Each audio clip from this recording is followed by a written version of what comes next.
Have you ever struggled with the constructors with way too many parameters or overloaded constructors that make your code look messy? Well, there is a simple design pattern that solves this problem beautifully. It's called Builder Design Pattern. In the next few minutes, I'm gonna break down the Builder Design Pattern in the simplest way possible. I'm gonna show you exactly how to implement it in C# with some real-world examples. By the end of this video, you will understand how it works, how to use it, and why it is such a powerful tool in software design.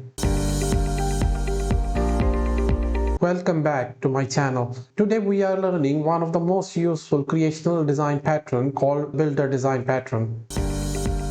The Builder Design Pattern is a creational design pattern, and the primary goal of this pattern is to separate the construction of a complex object from its representation. This separation allows us to use the same construction code to produce different types of objects. We can use this pattern to build complex objects step by step instead of stuffing everything into one giant constructor. Imagine you want to create a car class. To build a car, we need a lot of details like brand, model, color, doors, weight, height, and more. Normally, we will end up with a huge constructor with too many parameters or multiple overloaded constructors. Here is where the builder pattern shines. We move the construction logic into the builder class. This builder class can have methods to build each property step by step. For example, build brand, build model, build color, build doors, and so on. Finally, we implement a method such as getCar, which returns the fully constructed car object. This makes our code clean, readable, and flexible.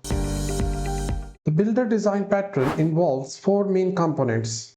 The first component is the product class. This is the actual complex object being created. For example, a car, a house, or a web hosting plan. Next, we create a builder, which is an interface that declares all the required steps to create the product, such as set price, add storage, add memory, or any other methods. The next component is the concrete builder, which is the object that implements the builder interface and provide a method like getPlan or getCar that returns the final product. Finally, there is an optional object called director. This class defines the order in which to call the construction steps. The director manages the builder, which means we pass it a builder and it handles the construction process for us. This makes it easy for us to reuse the configuration to create many similar objects, like creating a luxury car or a sports car. The director manages the builder. The concrete builder classes implements the builder interface. And finally, these classes create product objects for us. Let's look at a real-world C# example modeling the web hosting pricing plans. Each hosting plan is a complex object with many features such as disk storage, memory, SSL, and many more. To visualize how this type of example can be implemented using a builder pattern, we need to keep in mind the four components of builder pattern. First, we need to define our builder interface like iHosting Plan Builder. This interface includes methods for all the possible building steps and a getPlan method to retrieve the finished object. Next, we need to implement the concrete builders. For instance, the basic hosting plan builder or the premium hosting plan builder. Both of these concrete builders would implement the same methods but provide entirely different feature values available in that plan. Each of these builders can create a different type of product, which is our hosting plan. The plan class has fields like name, price, disk size, and so on. Finally, we need to implement a director class, hosting plan director, that takes a builder object and defines the sequence in which the objects can be created. The first thing we need to create is our product class, which is in our case is the hosting plan object. So let's just add a hosting plan class inside the project. Our hosting plan object will create basic properties of the hosting plan such as name, price, and whether the SSL is enabled or not. So let's add these basic properties inside the hosting plan class. To make sure we can display the hosting plan properties in a user-friendly way, I am also overriding the toString method of the class. Next, we need to create our builder interface. In our case, it's iHosting Plan Builder. This interface will declare the basic methods needed to create a hosting plan, such as set name, set price, add memory, add storage, enable SSL, and finally there will be a method to return the final plan. We can now implement this interface on some concrete classes. So in our case, it can be basic hosting plan builder or a premium hosting plan builder. So let's first define the basic hosting plan builder. This class will implement the iHosting plan builder, and this builder will implement all the methods declared inside the iHosting plan builder interface according to the basic hosting plan features. The first thing we need is the hosting plan object. So I'm declaring it as a private field inside this class. Next, we need to define all the methods one by one. So let's start with the set name method. As this is the basic hosting plan, so I'm setting the name of the plan as basic plan. Next, I'm defining set price method, and as this is the basic hosting plan, so price should not be very high. Let's make it $9.99. Next, I am defining the add memory method. So let's say this basic plan has 4 GB of RAM. Same way, I'm also defining the add storage method. Let's give it 50 GB of disk size.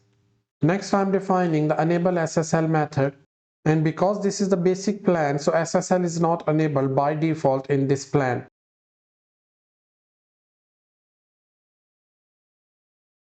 Finally, we need to define the getPlan method. That can simply return us the plan object we just constructed. Let's create a copy of this class and rename it as a premium hosting plan builder.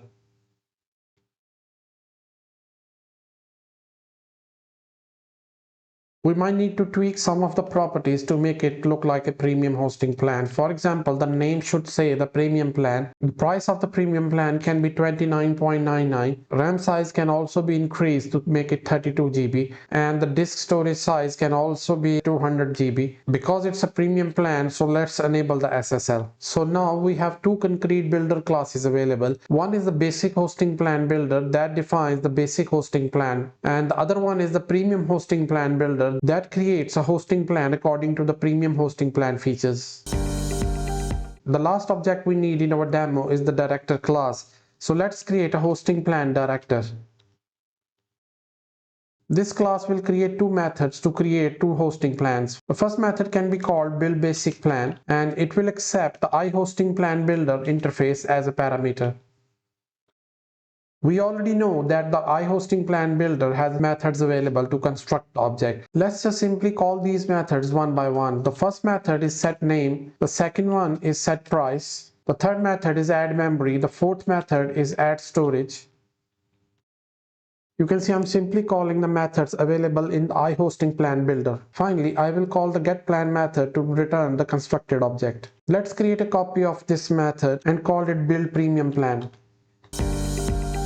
It's time to see everything in action. I am inside the program.cs file in my project, and the first thing I need to create is the director object that will help me to create different hosting plan objects.